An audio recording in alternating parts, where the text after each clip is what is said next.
الله وبركاته. Waalaikumsalam warahmatullahi wabarakatuh. Ustaz.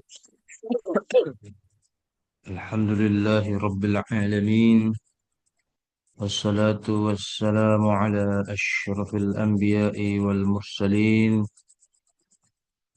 سيدنا وحبيبنا محمد وعلى آله وصحبه أجمعين، ومن اهتدى بهديه ومن اهتدى بسنته إلى يوم الدين. أما بعد. Alhamdulillah, segala puji bagi Allah. Salawat dan salam kepada Nabiullah Muhammad sallallahu alaihi wasallam. Allahumma salli wa sallim wa barik alaihi. Ya, sebelum kita mulai, saya minta kepada Ustaz Fikran untuk pimpin doa dulu. Ya, jadi ada pemakalah, ada yang baca doa. Oke, kepada Ustaz Fikran, waktu dan tempat disilahkan. Fadal. Bismillahirrahmanirrahim. Sebelum kita memulai pelajaran, terlebih dahulu yang kami hormati Gurunda Dr. Muhammad Ilham MTHI dan teman seperjuangan Akwas Fafaza. Baik, untuk efisiensi waktu, marilah kita berdoa dalam doa sebelum belajar. Dan terlebih dahulu didahului oleh tawassul, ya. Ala hadhihi wa ala hudratin Nabi Mustafa Al-Fatihah. Alhamdulillah.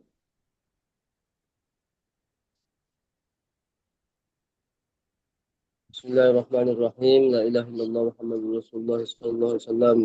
Rabbi shrah li sadri wa yassir li amri wa hlul 'uqdatam min lisani yafqahu qawli. Rabbi zidni ilman warzuqna fahman.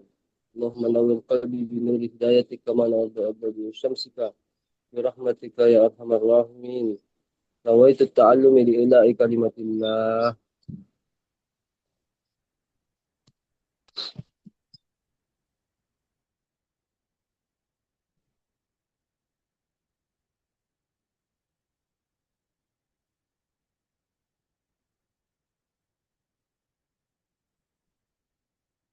Sudah? Sudah Fikran? Al-Fatihah. Ustaz. Bismillahirrahmanirrahim. Bismillahirrahmanirrahim. Kita buka dengan doa Al-Fatihah. Afdalud du'ai alhamdu Al-Fatihah. Al-Fatihah. Bismillahirrahmanirrahim. Alhamdulillahil alamin arrahmanir rahim maliki yaumiddin. Iyyaka na'budu wa iyyaka nasta'in. Ihdinas siratal mustaqim, siratal ladzina an'amta 'alaihim ghairil maghdubi 'alaihim wad-dallin. Amin amin amin ya rabbal alamin. Alhamdulillah, pertemuan pertama ini kita dipertemukan oleh Allah Subhanahu wa taala dalam keadaan sehat walafiat, dan semoga kita dalam beberapa pertemuan akan datang insyaallah juga tetap sehat dan tentunya mendapatkan berkah ridho rahmat Allah Subhanahu wa taala. Amin amin ya rabbal alamin. Oke. Sebelum kita mulai, saya ingin sampaikan bahwa terima kasih atas kehadiran dari sahabat-sahabat ini yang dalam mata kuliah ini, dan saya sangat bersyukur bahkan bisa sebelum dari waktunya. Ya, bagus, bagus sekali. Ya, kalau S2 itu biasa saya ajar, ya bahkan kalau tepat waktu itu masih ada beberapa yang alfa atau terlambat. Tapi ini alhamdulillah bagus. Ya, bagus kalau Anda lebih cepat dari semestinya. Bagus, alhamdulillah. Kemudian selanjutnya, eh, eh, karena ini berbasis PowerPoint, tentu ada juga nanti anunya ya, Afwas, ada juga artikel kalau tidak salah ya, biar satu ya. Begitu ya, kemarin saya bilang Ibu resmi ini. Hmm, bagaimana? Halo? Ya, Ya, Ustaz. Ustaz. Ya, begitu kan? Oke, ada biar Putus-putus, Ustaz. satu. Oh, putus-putus suara saya. Ya, Ustaz. Oh, kalau begitu saya off-kan dulu kamera. Oke, saya minta Anda walaupun nanti dalam bentuk PowerPoint. Saya sudah baca anunya Afwas. Saya tidak melihat tadi referensi, ya referensi. Sebentar Anda presentasikan, ya. Oke, kalau makalah ada footnote, ya, ada footnote atau ada pakai innote, ya kan? Kalau ini saya lihat, misalkan ya, oke, walaupun tidak sistem-sistem footnote, ya, boleh Anda katakan, ya kan? Anda katakan menurut Al-Qattan, Anda misalkan begitu ya, Al-Qattan. Kenapa Al-Qattan? Di dalam kitab apa misalkan ya? Al-Ghazali dalam kitab apa? Kan banyak bukunya Al-Ghazali misalkan. Ya. Nah, menurut ini Anda kata Husain Az-Zahabi. Ah, ini bagus ini dalam tafsir wa mufassirunnya. Tapi kurang ini satu, jilidnya. Jilid berapa? Nah, itu bagus itu. Ya, lebih bagus kalau lebih lengkap. Karena Usain Mas Saibah itu tafsir Mabsurun itu ada yang jilid sampai jilid 2 atau sampai jilid 3 tergantung cetakan ya. Ah, udah bisa. Jadi ada seperti Anda katakan mufasir kontemporer ya. Ini pendapat pribadi Afwas atau ada dari buku atau dari internet atau ensiklopedia atau dari mana ini? Sebelum Afwas menjelaskan. Nah, saya bisa ditanggapi dulu Afwas. Hmm. Yang Anda buat PowerPoint ini bagaimana nih referensinya? Hmm. Silakan. Dari jurnal Ustaz. Ah, itu juga bisa juga tulis dari jurnalnya, terus dari jurnalnya, ya, atau dari manapun itu, tulis, ya. Minimal kalau bukan tidak seperti makalah lah, oke lah sistem footnote 1, 2, 3 mendelay apa, oke. Tapi kita tahu bagaimana referensinya, ya. Jadi saya mau pertemuan akan datang kejelasan sumber referensinya. Apakah apakah kamus, jurnal, kitab tafsir, kitab turos, ya kan, jurnal, ensiklopedia, atau makoab, mu'jam dan seterusnya. Apapun itu, saya minta tolong supaya diperjelas anunya ya. Ah, Ustaz. oke ya. Itu yang pertama. Yang kedua yang ingin saya sampaikan adalah eh, ketika Anda menuliskan narasi, harus Anda sampaikan data dan analisis data. Ya, ada data, ada analisis data. Data itulah yang Anda kutip dari referensi data. Oke, data itu Anda kutip dari referensi. Misalkan Anda katakan kontemporer, Afwas. Batasan dari abad keberapa, batasan dari tahun keberapa dikatakan kontemporer. Hmm. Anda katakan di sini ada juga klasik, ada juga periode pertengahan, ada bahkan pramodern, ada modern, ada juga hingga kontemporer. Jadi Anda bedakan modern hingga kontemporer. Nah, ini data Anda ini harusnya ini menurut siapa? Menurut siapa? Karena saya lihat pembagian-pembagian periode itu beda-beda. Mulai dari yang terkecil, klasik, modern, satu. Ya, ada tengah-tengah, klasik, pertengahan, modern, dua. Yang Anda ambil ini ada lagi pramodern lagi. Ya kan? Ada lagi modern hingga kontemporer lagi. Ah, di situ. Jadi saya minta datanya nanti diperjelas. Ya. Baik tahunnya, sebelum presentasi nih ya. Per tahun. Ya, ini catatan-catatan. Baik juga untuk Fikram juga nanti ke depannya, baik makalah sebelumnya, PowerPoint sebelumnya semua maupun setelahnya. Saya mau Anda kental dengan analisis-analisis doktor, calon mujtahid semua ini. Ya. Jadi tapi datanya dulu diperbaiki, data dulu, ya data. Kemudian setelah data ada namanya analisis, ya. Analisis bisa dua macam dan bisa Anda dua-duanya gunakan. Ada namanya analisis dari pakar, ada namanya analisis dari analisis dari Anda sendiri. Dan ini yang harus Anda belajar sedikit demi sedikit, walaupun di semester 1 ini Anda harus kembangkan analisis pribadi. Nah, tadi dikatakan calon mujtahid. Analisis pakar, ya, menurut ini satu. Oke? Oke. Ada juga analisis pribadi Anda. Oke? Tidak mungkin Anda bisa mendapatkan analisis pribadi kalau Anda belum mengumpulkan sejumlah analisis dari para pakar. Baru bisa Anda mengutip korelasinya, apa intinya, apa benang-benangnya menurut analisis pribadi Anda. Catat baik-baik itu. Jadi, jadi inilah karakter S3. Anda bayar mahal-mahal SPP dan Anda rela meluangkan waktu. Sudah melewati S1, S2. Saya mau Anda sudah berada di tahap ini. Ya, jangan lagi terlalu banyak mengutip, tetapi tidak ada analisis. Skripsi itu mengutipnya 75%, analisisnya 25%. Kalau tesis itu S2 50-50, analisis dengan kutipan-kutipan. Nah, S3 ini kutipan Anda sebenarnya cuma 25%, tapi harus jelas ya. Jelas, tapi analisisnya yang banyak. Analisisnya yang banyak 75%.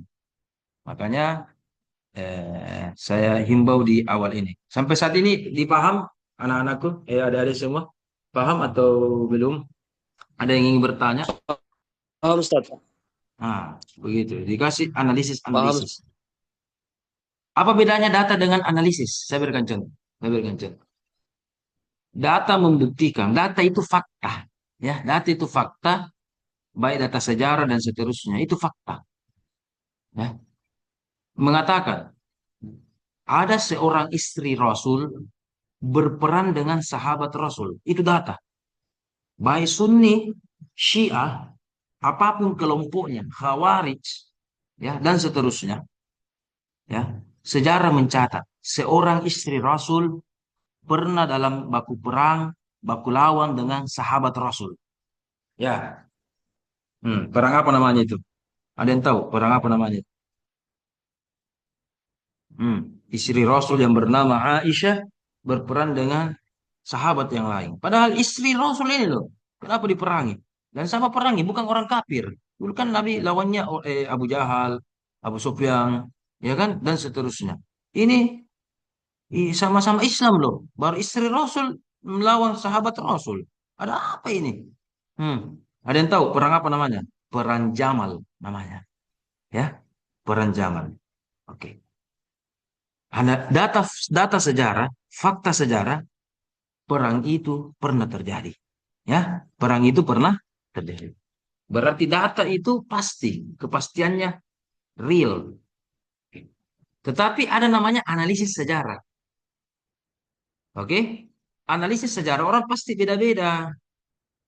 Syiah, misalkan, Syiah pasti membela keluarga Rasul. Ada yang lain tidak berpihak kepada pemerintah. Ada yang lain berpihak kepada ini. Dan seterusnya. Nah, kalau tidak salah itu Aisyah dengan Ali, ya kan? Dan beberapa sahabat yang lain baku perang. Baku perang itu. Jadi ada yang membela ah, eh, Ali yang benar karena dia adalah pemerintah. Oh tidak, ini yang benar karena ini adalah keluarga Rasul. Oh ini benar, kenapa melawan cewek, cewek apa dan sebagainya. Ini istri Rasul ini dan seterusnya. Jadi bisa analisis itu bisa saling menyalahkan, ya. Bisa ini yang dibenarkan, ini yang disalahkan dan seterusnya. Itu analisis. Oh ini sebabnya gara-gara ini yang salah, ini yang benar. Itu analisis namanya, ya. Tapi faktanya pernah memang terjadi. Nah, disinilah dilihat analisisnya. Biasa analisis itu subjektif, sesuai dengan aliran, ya, sesuai dengan kecenderungan, ah, dan lain-lain.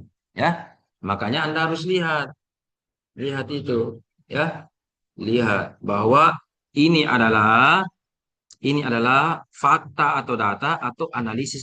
Kalau analisis bisa dibantah, ya, analisis bisa dibantah. Hmm. Anda ada yang suka kunut, ada yang tidak kunut. Ya kan? Faktanya Nabi pernah kunut. Faktanya Nabi tidak ada pernah juga tidak kunut subuh misalkan. Tapi analisisnya mana? Analisisnya mana? Oh, kalau begitu Nabi cuma kunut subuh kalau dalam keadaan perang nazilah. Ada tidak? Oh, Nabi oke awal-awalnya tidak kunut, tetapi 3 bulan terakhir Nabi kunut sehingga sampai sekarang kunut terus maki. Nah, kan kita analisis. Tapi faktanya betul Nabi pernah kunut di subuh hari, Nabi juga pernah tidak kunut di subuh hari. Itu fakta. Analisisnya bagaimana? Analisisnya baik. Saya mau Anda bermain tentang analisis ini, sehingga Anda bisa tahapan terakhir berikan kesimpulan, berikan kesimpulan dan sintesis. Sintesis adalah menghubungkan. Oh, wajar kalau ini berpendapat begini, dia kan Syiah. Wajar dia pendapat begini, dia Sunni karena orientasinya ini. Wajar dia pendapat begini, dia tinggal di Indonesia begini, begini. Wajar, wajar, wajar, wajar dan seterusnya. Ya, kita lihat bagaimana kesimpulan, sintesis, hubungan dan korelasi dan lain sebagainya. Ya, jadi saya minta hari ini tidak apa-apa. Nah, dan saya juga minta bagus 1 hari atau 2 hari bahkan sebelumnya ada PowerPoint-nya ya, Afwas dan Fikram supaya kita mau baca. Saya sebenarnya kemarin belum minta, saya mau tunggu. Sebenarnya kapan kita dibagikan ini PowerPoint ini sama Afwas ini. Saya sebenarnya tunggu-tunggu Ji. Ustaz. Ah, tapi oh ternyata Alhamdulillah beberapa menit sebelumnya. Ya. Tapi bagus lagi kalau 1 hari 2 hari sebelumnya supaya kita baca ya. Nah ini tadi saya tidak baca literal, literal huruf per huruf, tapi saya baca slide per slide apa kesimpulannya. Oh begini begini sebelum waktu ya. Oke, cukup begitu yang ingin saya sampaikan sebelum ada yang ingin bertanya dan kita bahas materi ini. Ada yang ingin bertanya? Tidak ada Ustaz, tidak ada. Tidak lah. Untuk Alhamdulillah. anunya Ustaz, jadi untuk kedepannya itu dikasih semacam footnote Ustaz. Ya, ya bisa saya bilang tadi Tetap. katakan biar tidak pakai sistem footnote. Tadi ada Hmm. misalkan ada bilang ya, menurut Az-Zahabi dalam tafsir Al-Mufassirunnya. Itu sudah lumayan itu.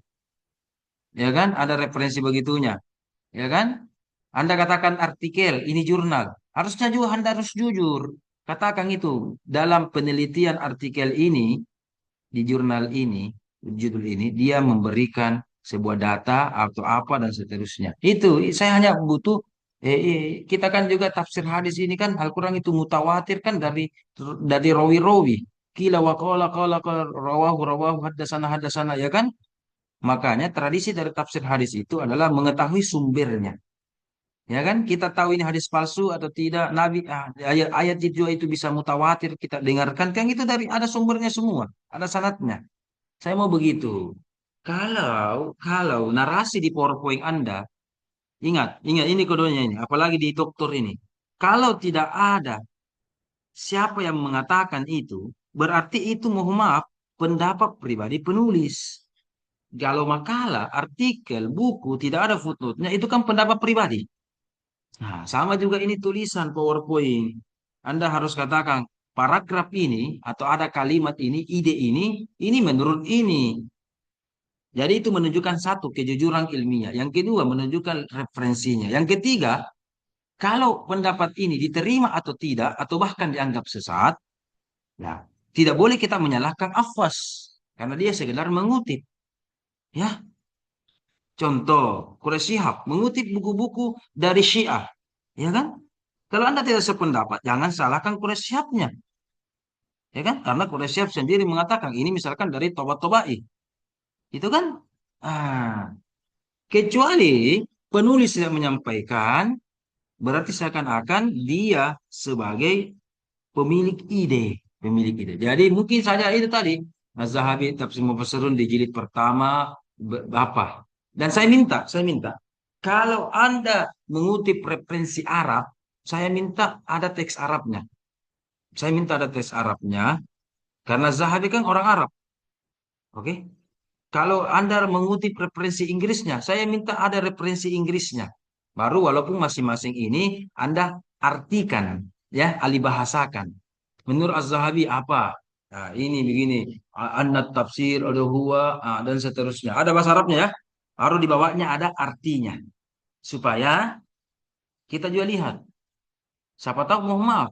terjemahan saya beda dengan terjemahan Fikram. Terjemahan Fikram beda dengan terjemahan Afwas. Ya kan? Dan seterusnya. Begitu, beda-beda. Makanya kita butuh apa kira-kira teks Arabnya.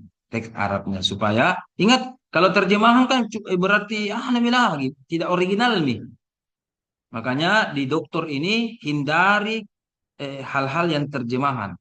Kalaupun Anda punya terjemahan, tetap juga Anda punya referensi asli. Oke, banyak kitab-kitab terjemahan. Qurtubi ada, ya kan? Ya, Tabari mungkin ada. Dan beberapa tafsiran lain itu sudah banyak ada terjemahannya. Tetapi Anda harus juga cerdas. Ya kan? Kalau misalkan ada keterbatasan atau mau melihat bagaimana terjemahan yang lebih benar, bisa Anda bandingkan dua-duanya. Turos kitab asli Arabnya dengan Anda memiliki terjemahannya. Di situ Anda analisis. Siapa tahu terjemahannya sudah bagus, silahkan kutip. Tapi Anda mau ubah sedikit terjemahannya, kurang tepat ini terjemahannya ini. Banyak ada tambah-tambah atau banyak ada kurang-kurang. Tidak pas saya rasa ini. Saya ubah sedikit deh. Berarti itulah calon doktor itu begitu. Calon doktor. Ya, jadi referensinya tak usah dalam bentuk satu, dua, tiga footnote menjadi tak usah. Cukup Anda seperti tadi menurut Al-Qattan. Harus jelas ini kitab apa ini. Walaupun mungkin yang Anda bahas itu mabahis, ya, mabahis. Ya, oke. Kalau di Mesir itu mabahis Al-Qattan itu tidak terlalu mana Al-Qattan itu tidak terlalu dijadikan sumber, ya. Ah, kalau kita itu sebenarnya paling bagus itu Al-Itqan, Suyuti, Al-Burhan, Manahilul Irfan dan seterusnya. Itu lebih lengkap istilahnya, lebih lengkap dan lebih sistematis. Dan kalau S1 oke lah, pesantren oke lah, ya. Tapi boleh lah, tapi tidak apa-apa, sekedar mengutip boleh kalau ada hal yang baru, ada hal yang menarik, ada alasannya, silakan, tidak apa-apa. Jadi begitu ya. Ya begitu begitu. Jadi kita misalkan bicara tentang tadi kontemporer kan, Anda katakan perkembangan tafsir Al-Quran kontemporer. Oke, kontemporer. Nah, oke. Coba Ingat, secara umum kita batasi ini kontemporer di Indonesia ya. Iya, karena kita kan tentang sejarah tafsir di Indonesia. Oke kan? Pertanyaannya, Al-Qattan Anda ambil. Kemudian Az-Zahabi Anda ambil. Ada tidak buku-buku Indonesia yang Anda ambil? Iya kan? Padahal ini sejarah Indonesia ini. Apakah Al-Qattan ini, apakah Zahabi ini pernah meneliti tafsir di Indonesia? Misalkan begitu. Ya. Dan judulnya juga tafsir Al-Quran kontemporer, maksudnya di Indonesia ya. Yang dimaksud ya. Dan seterusnya. Oke, enggak apa-apa. Saya mungkin pengantarnya ini sudah cukup, mungkin sudah banyak atau apa. Silakan. Saya mau karena Afwas sebagai pemakalah, Fikram sebagai moderator, sekaligus bertanya sebentar. Silakan Fikram, waktu dan tempat dipersilakan. Supaya Anda juga belajar menjadi host, moderator. Oke Fikram, pandu ini acara dan Anda bertanya sebentar juga. Silakan.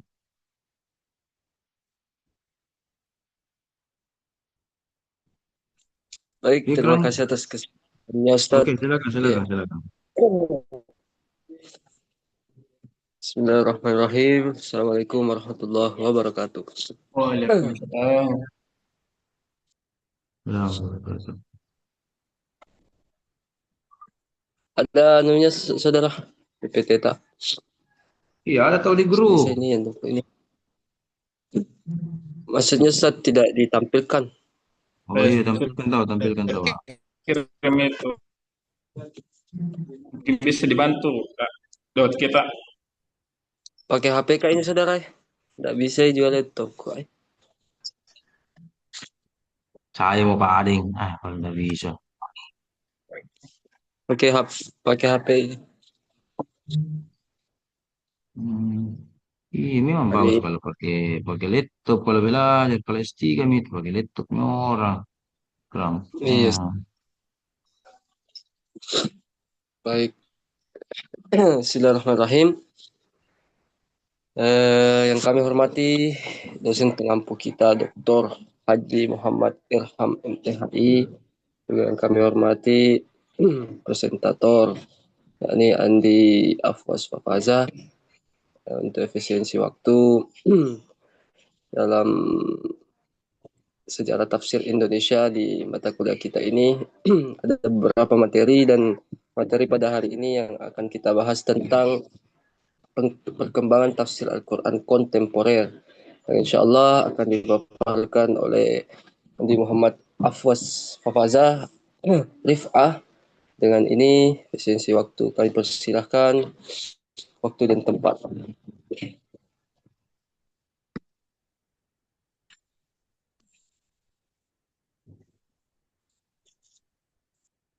Warahmatullahi wabarakatuh. Baik, langsung Waalaikumsalam. saja. Adapun tema pembahasan kita pada pertemuan kali ini ialah mengenai terkait tentang perkembangan tafsir Al-Quran kontemporer. Ya, jadi yang dimaksud di sini kontemporer ialah pada 2001 hingga saat ini, sesuai dengan judul tema yang telah diberikan. Kemudian kita memasuki latar belakang masalah. Sekilas, tidak ada perbedaan antara tafsir kontemporer dengan tafsir klasik. Mengapa demikian? Karena keduanya ini saling menyelaraskan pesan Al-Quran dengan kondisi zaman. Namun, di masa kontemporer, kemajuan ilmu pengetahuan itu berkembang, serta dan teknologi menjadi faktor utama dalam mengarah sebuah tuntunan baru. Hal demikian tentunya mempengaruhi tafsir kontemporer. Adanya pemikiran modern yang terlebih dahulu ada dalam merespon Al-Quran, sehingga tafsir di abad kontemporer ini memiliki paradigma yang berbeda dari sebelumnya. Jadi jika penafsiran klasik ini berprinsip bahwa Al-Quran itu sholih likulli zaman wa makan, maka dapat dipahami dalam konteks apapun ke dalam teks Al-Quran, maka itu cenderung bersifat tekstualitas. Tetapi pada tafsir kontemporer, prinsip tersebut dipahami lebih kontekstual, sesuai dengan kondisi zaman. Kemudian kaidah yang digunakan dalam tafsir klasik merupakan al-ibro bil umumil lafzi labil khususi sabab, yaitu ketetapan makna itu yang didasarkan oleh universalitas, keumuman. Teks bukan pada partikularitas, yaitu kekhususan atau sebab. Dalam menetapkan penafsiran, tafsir ini lebih mengedepankan makna umum teks daripada menganalisis sebab turunnya wahyu. Di mana diwahyukan teks sebelum menetapkan suatu pemaknaan itu. Sementara kaidah tafsir kontekstual adalah al-ibra bil khusus as-sabab labil umum al-lafz. Yang dimana ketetapan makna itu didasarkan oleh partikulitas kekhususan sebab, bukan pada universalitas, yaitu keumuman teks. Bahkan para penganut tafsir ini, terutama pada era kontemporer kini, muncul sebuah kaidah baru, yaitu al-ibro bil maqasid syariah, yaitu mengetahui tujuan ayat itu. Teori ini mencoba mensintesa dalam menafsirkan teks dengan berpegang teguh pada tujuan yang disyariatkan sebuah doktrin. Kemudian adapun hasil pembahasan yang perlu kita ketahui ialah bahwasanya definisi tafsir kontemporer yang dimana dikemukakan oleh menurut Al-Quran, di mana tafsir secara bahasa mengikuti wajan taf'il yang berasal dari kata al-fasar, yang berarti menjelaskan, menyikap, dan menampakkan serta menerangkan suatu makna yang bersifat abstrak.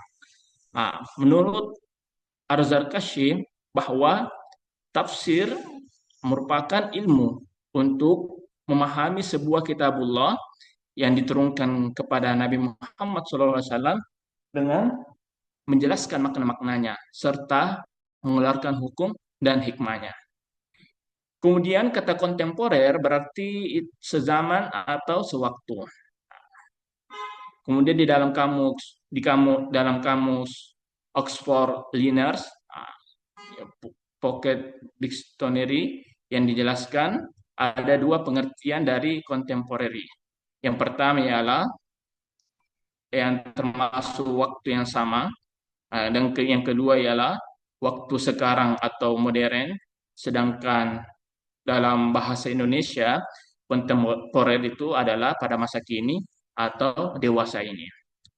Jadi, sebagian pakar mengatakan bahwa kontemporer itu identik dengan modern, di mana keduanya ini saling digunakan secara bergantian.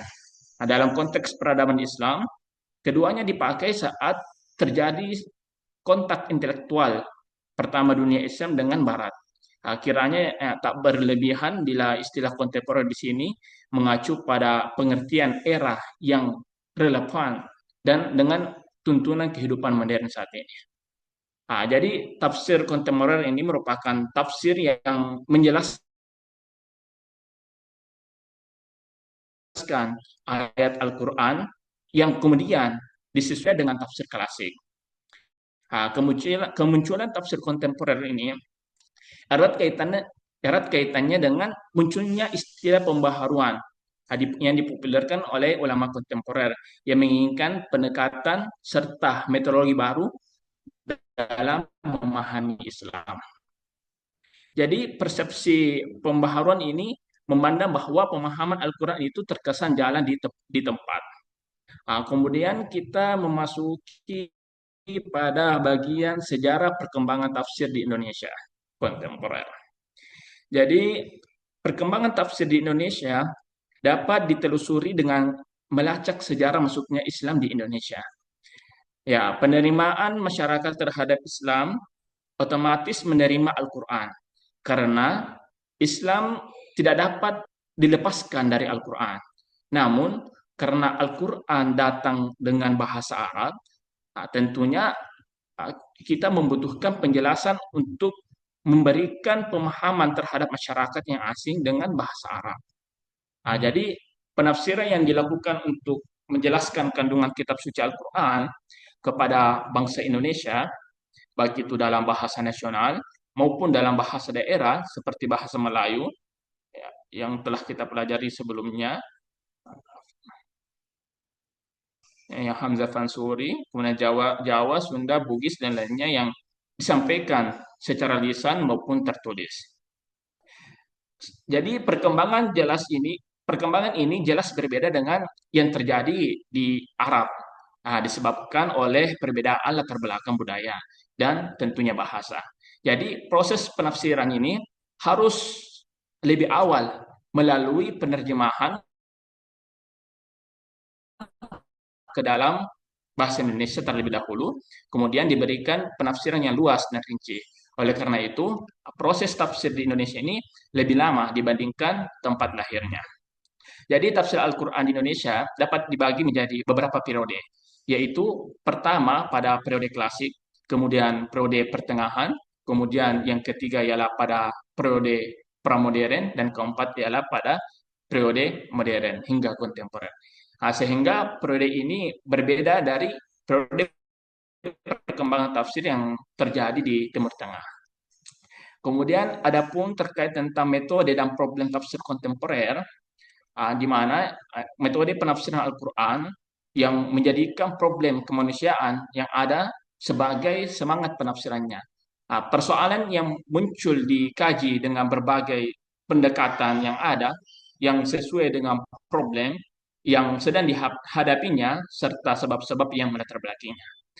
Adapun problem kemanusiaan yang muncul di era kekinian ialah terkait tentang persoalan kemiskinan, persoalan pengangguran, kesehatan, ketidakadilan, hukum, politik budaya, dan masalah ketimpangan yang lain.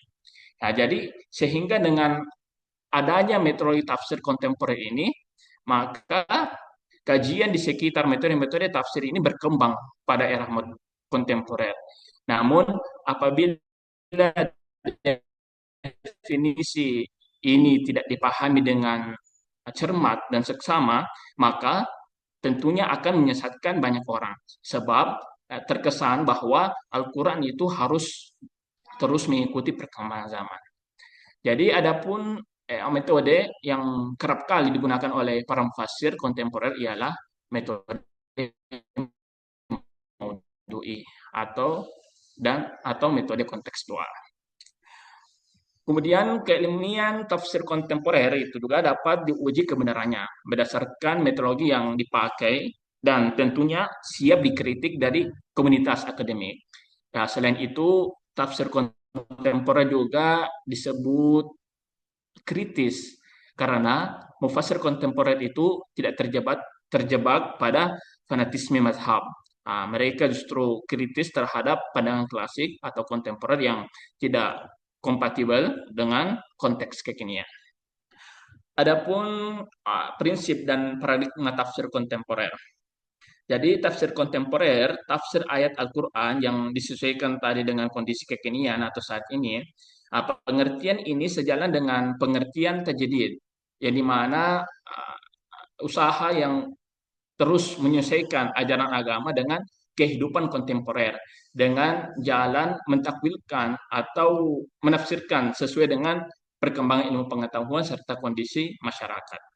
Nah, jadi sering terjadi perbedaan prinsip dalam tafsir Al-Quran kontemporer, di mana prinsip-prinsip tersebut dibangun dari paradigma. Sehingga paradigma itu dirumuskan oleh para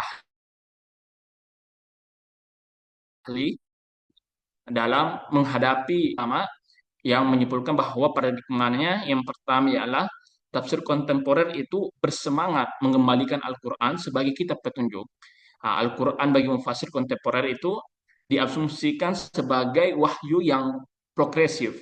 Maka mereka mengembangkan suatu model pembacaan yang tentunya lebih kritis dan produktif. Nah,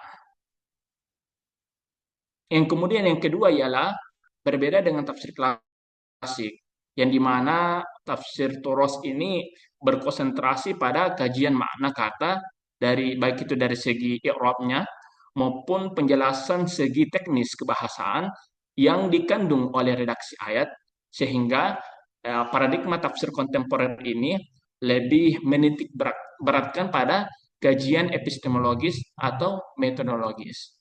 Ya, jadi penitik beratan tersebut melahirkan sebuah pandangan yang mencoba mencari makna di balik teks Al-Quran tersebut. Karena yang diinginkan mereka ialah hasil pembacaan yang produktif terhadap Al-Quran, bukan pembacaan yang repetitif. Jadi mereka tidak berhenti pada pemaknaan literal saja, karena yang mereka cari adalah tujuannya dari makna-makna literal itu ayat-ayat Al-Quran tersebut. Kemudian yang ketiga ialah paradigma tafsir kontemporer itu didasarkan oleh semangat hermeneutika. Kata hermeneutika ini berasal dari bahasa Yunani, hermenen yang berarti menafsirkan, dan kata hermeneutis yang berarti penafsir. Kata ini sering diasosialisasikan dengan nama salah seorang dengan dewa Yunani, ya, Hermes, yang dianggap sebagai utusan para dewa bagi manusia. Kemudian pengasosiasian hermeneutika ini dengan Hermes menunjukkan 3 unsur dalam aktivitas penafsir. Yang pertama ialah tanda pesan atau teks yang menjadi sumber atau bahan dalam penafsiran. Kemudian yang kedua ialah perantara antara penafsir. Kemudian yang ketiga ialah penyampaian pesan perantara agar dapat dipahami dan sampai kepada yang penerima. Kemudian adapun corak tafsir kontemporer. Corak dari tafsir kontemporer menurut Muhammad Hussein Az-Zahabi dalam Tafsir wa Mufassirun menjelaskan bahwa corak yang berkembang pada masa kontemporer ini mempunyai 5 corak, yaitu corak ilmi, mazhabi, ilhadi, falsafi, dan adabi ijtimai yang kita kenal yang dirumuskan oleh Pak Quraish Shihab. Kemudian adapun mufassir kontemporer di Indonesia ialah yang pertama ialah Muhammad Quraisy Shihab, yang dimana tokoh ini sangat dikenal di era masyarakat maupun dalam ranah akademis. Yang dimana tafsirnya ini sering menjadi rujukan bagi mahasiswa, khususnya di UIN Haluddin, yaitu tafsir al-Misbah. Di mana ciri tafsir al-Misbahnya ini pendekatannya itu kontekstual, bahasanya yang sangat komunikatif, moderat, kemudian fokus pada nilai moral dan pesan sosial ayat. Kemudian yang kedua ialah terdapat Hasbi As-Siddiqi, yang dimana salah satu pelopor tafsir Indonesia modern, yang dimana karyanya kita kenal sebagai Tafsir An-Nur. Nah, di mana Tafsir An-Nur ini ciri khasnya juga mencoba untuk membuat tafsir bercorak keindonesiaan yang mempertemukan fikih dan realitas Nusantara. Kemudian ada Hamka, ya, Haji Abdul Malik Karim Amrullah, yang dimana dikenal karyanya Tafsir Al-Azhar, di mana karya beliau itu sangat kuat dalam persoalan ruh sastra, historis dan moral, yang tentunya sangat dipengaruhi oleh pengalaman sosial politiknya ketika ia dalam penjara. Kemudian ada juga Pak Sahiron, yang merupakan salah satu dosen di UIN Sunan Kalijaga, yang kita kenal sebagai tokoh hermeneutika Al-Quran di Indonesia, di mana ciri khas beliau dalam menafsirkan hermeneutika ini dengan menggunakan teori double move N dari Fazlur Rahman. Nah, kemudian dikaitkan dengan logistik turn, kemudian respon terhadap problem kekinian, baik itu gender, hak asasi, dan lain-lain sebagainya. Kemudian adapun Nasruddin Baidon, di mana sebagai pelopor tafsir tematik akademik di Indonesia, di mana karyanya yaitu wawasan baru ilmu tafsir, metodologi tafsir Maudhu'i, yang di mana beliau menafsirkan secara sistematis, kemudian mudah dipakai dalam penelitian. Jadi, adapun kesimpulan dari pemaparan tadi bahwasanya tafsir kontemporer merupakan tafsir ayat Al-Quran yang disesuaikan dengan kondisi kekinian, yang dimana sejalan dengan tajdid, yakni usaha untuk menyesuaikan ajaran agama dengan kehidupan kontemporer, dengan jalan mentakwilkan atau menafsirkan sesuai dengan perkembangan ilmu pengetahuan serta kondisi sosial masyarakat. Ya, mungkin itu saja yang bisa saya sampaikan, kurang lebihnya mohon dimaafkan. Syukran. Assalamualaikum warahmatullahi wabarakatuh.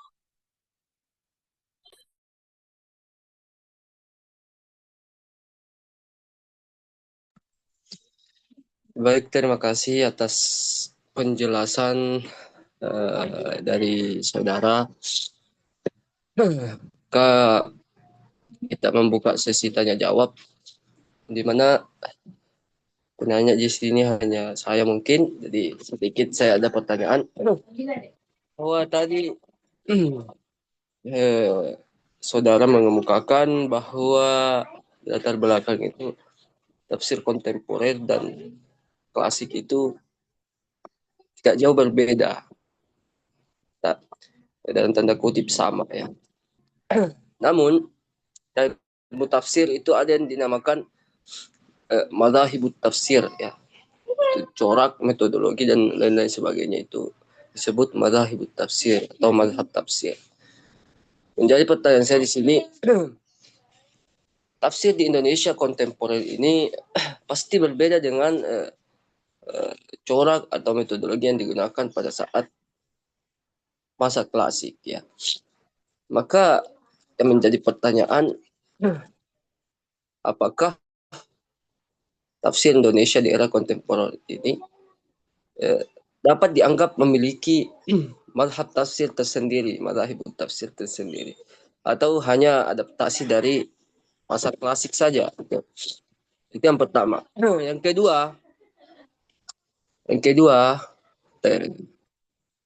dalam perkembangan eh, apa namanya, sejarah tafsir di Indonesia di era kontemporer itu tadi dikatakan bahwa dia menjawab persoalan-persoalan isu-isu kontemporer seperti HAM dan persoalan gender ya. Pertanyaan saya, apakah tafsir klasik tafsir-tafsir klasik itu tidak bisa menjawab itu ya? Dan saya rasa kalau pengetahuan saya tafsir-tafsir eh, metode-metode tafsir yang digunakan di era kontemporer ini hanya sebagai pembaharuan berarti tafsir-tafsir klasik itu sudah membahas terlebih dahulu akan tetapi diperbarui oleh tafsir tafsir kontemporer itu menurut saya. Jadi pertanyaannya itu, apakah tafsir klasik tidak bisa menjawab eh, isu-isu kontemporer yang saat ini berlangsung dan atau bagaimana? Itu menurut saudara bagaimana ya? Terima kasih itu mungkin dua pertanyaan saya eh, tentang ya, tafsir di era kontemporer ini.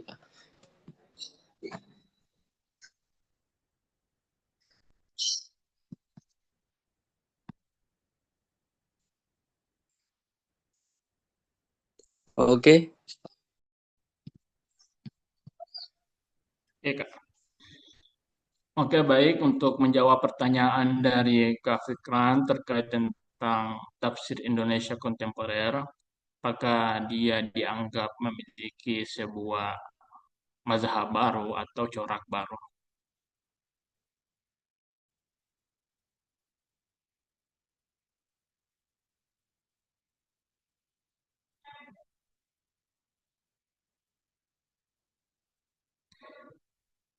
Kita perlu ketahui bahwasanya tadi mazhab itu dipahami sebagai mazhab yang ada di era klasik seperti mazhab fikih uh, atau mazhab tafsir klasik seperti tafsir bil Mansur, bil Ra'yi, Isyari atau fikih atau kalam. Maka tafsir Indonesia kontemporer belum memiliki struktur epistemologi yang seketat tafsir klasik. Nah, dia belum mempunyai sebuah pondasi teori yang tunggal yang dimana telah disepakati oleh beberapa ulama kontemporer. Nah, kemudian eh, para tokoh-tokohnya pun yang hasil pemikirannya sendiri. Nah, kemudian tafsir Indonesia kontemporer juga ini mempunyai ciri khas yang membedakan dari tafsir klasik dan modern Timur Tengah. Nah, maka secara ilmiah lebih tepat disebut sebagai corak tadi atau konsentrasi khas Nusantara kontemporer. Nah, jadi di mana eh, tafsir kontemporer ini berorientasi pada konteks kebangsaan Indonesia seperti tadi yang telah saya sebutkan oleh Muhammad Quraisy Shihab, Pak Sahiron, ah, yang dimana beliau mengadopsi sebuah metodologi hermeneutika modern melalui tadi ilmu dari double move on Fazlur Rahman dengan menganalisis ilmu logistik dan historis serta pendekatan maqasid syariah. Nah, yang tentunya pendekatan ini baru kita dapatkan pada era sekarang. Kemudian,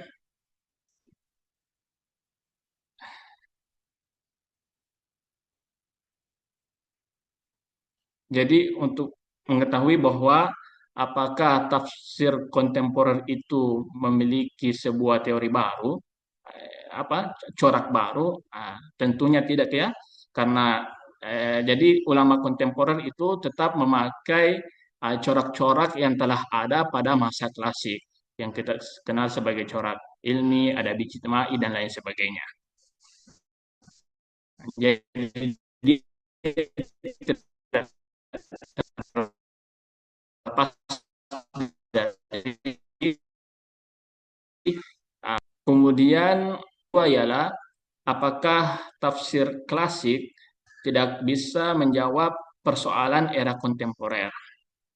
Nah, jadi tafsir klasik ini tetap memiliki peran penting dalam dalam bahasa Arab, kemudian kedekatannya dengan tradisi riwayat bil ma'sur, kemudian kekayaannya dalam menjelaskan makna dasar ayat. Kemudian Putus-putus. yang jelas, bagi itu berbeda.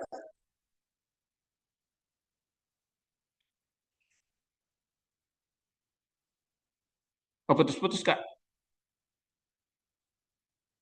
Halo? Ya sudah. Iya, iya. Putus-putus, Ki. Dimatikan mungkin kamera atas saudara supaya tidak putus-putus. Ya.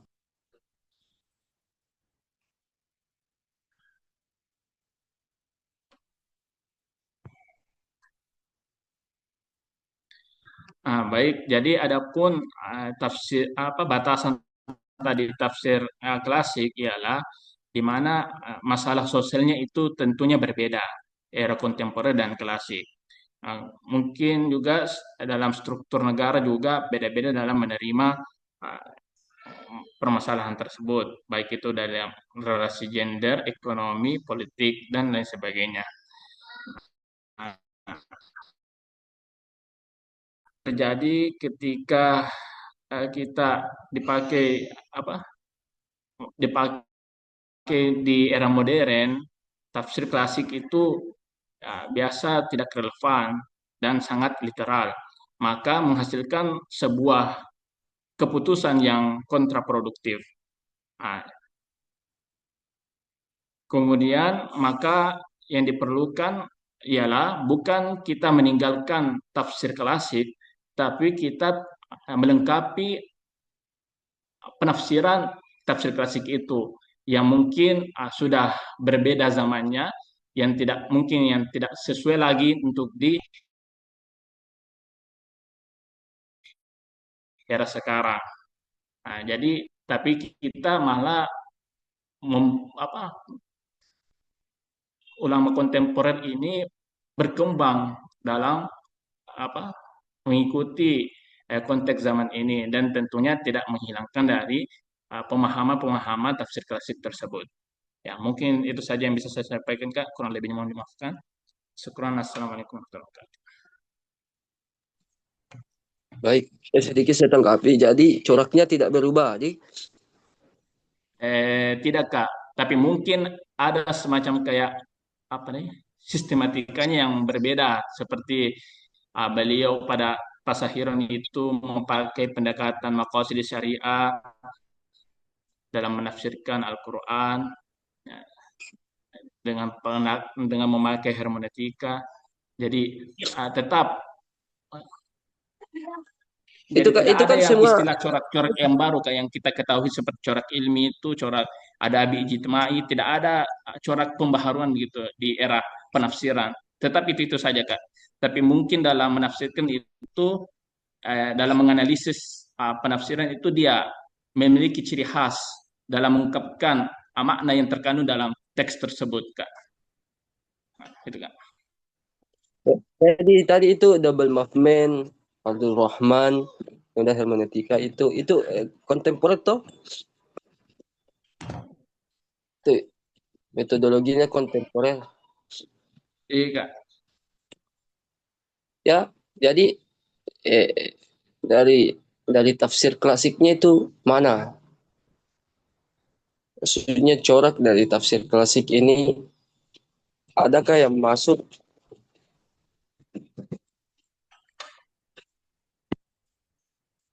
Kan Mungkin salah satu dari ya salah satu contohnya Kak dia melihat bentuk historis dari makna tersebut, dari teks tersebut. Nah, dia tetap melacak historis di belakang apa yang terjadi sehingga ayat ini turun. Itu kan penafsiran tafsir klasik kan itu kan sudah dimulai dari pemahaman itu melihat apa konteks dahulu itu seperti apa sehingga ayat itu turun. Ya, mungkin kayak begitu kan. Jadi sama-sama tafsir klasik, tafsir kontemporer itu tetap melirik konteks dahulu. Ya, awal mula terjadi sehingga ayat itu turun Kak. Ya, mungkin kurang lebih dari situlah sisi kesamaannya Kak.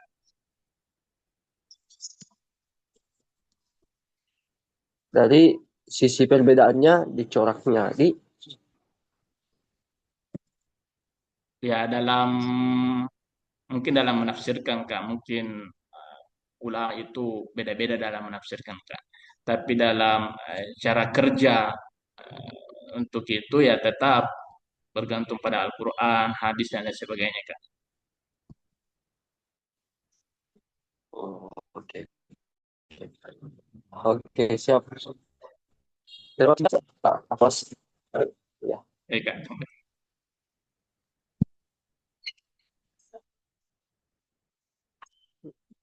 Itu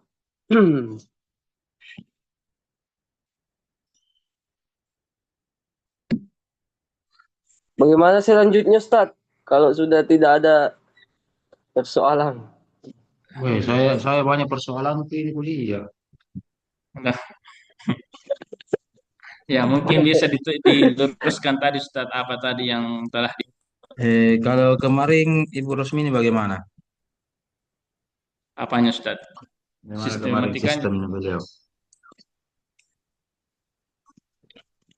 Ya, begitu, Ustaz. Habis tanya jawab, langsung dikasih pencerahan, Ustaz. Oke. Tadi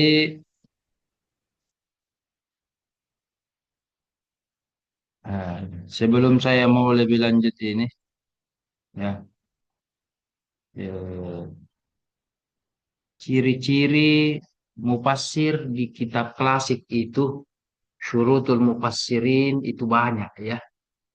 Kurang lebih 10 itu syurutul mufassirin. Ya. Pertanyaan saya yang Anda tampilkan enam ini, oke, apa kriterianya? Apa kriterianya semua ini? Hmm. Coba dijawab dulu, Akwas, yang enam ini. Apakah apa gitu? Apa kriterianya? Kenapa Anda masukkan enam ini? Walaupun sebenarnya sebentar saya mau dari awal ini ya, tapi ini mau dulu. Kalau ini tadi. Silakan Akwas. Apa sebenarnya syurutul mufassir ini itu dikatakan seorang mufassir? Hmm. Ya alasan Anda memasukkan enam. Memang cuma enam atau ada Ya, yang lain atau mungkin ini enam enam the ya best ini ya the best enam ya ya apa salah gitu. satunya itu Ustadz karena keenam tokoh tersebut ini sangat kita kenal di dunia akademik Ustadz. Salah satunya itu Ustadz. Dan karyanya itu betul-betul apa ya mudah kita dapatkan untuk menjadi sebuah rujukan kami Ustadz. Mari kita lihat. Kalau Prof Hamka itu ada kitab tafsirnya dari Al-Fatihah sampai An-Nas, namanya Al-Azhar. Kalau Prof Sahiron ada kitab tafsirnya dari Al-Fatihah sampai An-Nas. Tidak ada Prof Mun'im dia Sirli, sekedar buku. Prof Nasruddin Baidan buku Benar ya. Ustadz. Atau bukunya itu dari Al-Fatihah sampai Nas dia bahas. Enggak juga. Ustadz. Yang Iya. wawasan baru ilmu Oke. tafsir. Kalau Prof Hasbias Siddiqi ada. Ada Ustadz. Ada kan? Nah, iya, iya, iya, di sini. Jadi, jadi beda nih kan? Beda nih. Kecuali makanya saya butuh ini alasan ilmiahnya Standar mufassir itu dikatakan mufassir apa? Doktor tafsir itu Anda anggap semua mufassir. Profesor mufassir, profesor di bidang tafsir Anda anggap semua mufassir. Bahkan Hamka itu mohon maaf, tambah ST saja kalau tidak salah. Ya kan? Itu pun gelar-gelar profnya apanya itu kan istilahnya non akademik itu HC. Tambah lagi Buya, tambah lagi belum lagi dia bergelar ketua MUI ketua MUI Indonesia yang pertama, ya kan? Dan seterusnya. Gitu ya. Nah, kemudian standar urutan ini standar urutan Afwas. Ini semacam 17 Agustus, Prof. Quraisyihab ranking pertama, ranking kedua Hasbi, ranking ketiga sampai juru kunci Nasruddin Baidang atau urutannya bagaimana ini? Atau sesuai dengan apa gitu? Ah, Tidak atau terurut, acak saja, Ustaz. atau acak Ya, atau acak bagaimana saja, ini? Ustaz. Acak saja nih, Ah, Ustaz. itu, Ya, itu. bukan subjektif ya. Nah, itu urutannya juga itu mempengaruhi itu ilmiah itu, Mas.